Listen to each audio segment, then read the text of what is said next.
Who knows this better than the people of Sri Lanka? They elected the Rajapaksas to power expecting better political reforms. What did they get in return? The worst financial crisis in their history.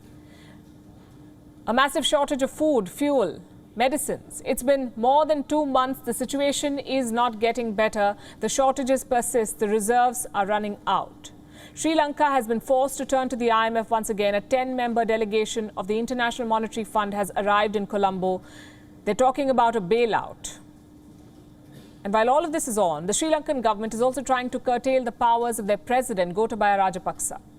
On Monday, the Lankan cabinet passed the 21st amendment to its constitution. It's an amendment that could reduce the Lankan presidency to a ceremonial position.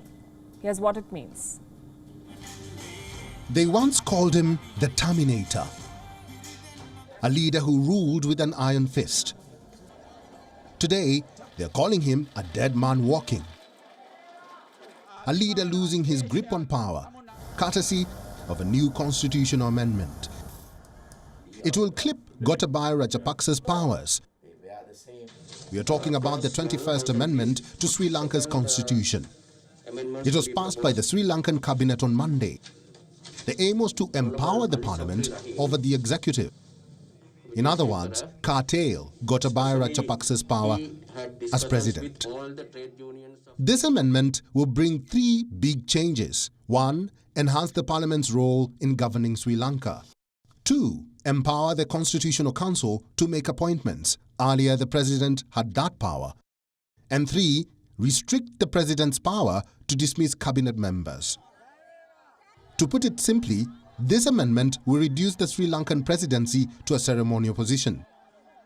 But it hasn't been implemented yet. For that, it will have to be approved by the Sri Lankan parliament.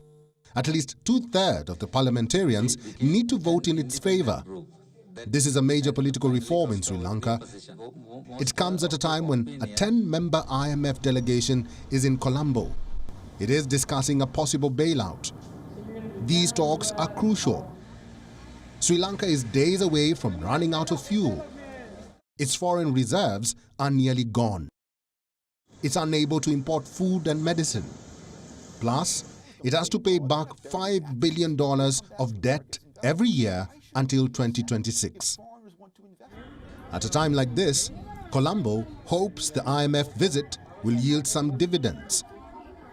Sri Lanka needs a bailout desperately. Public discontent is mounting.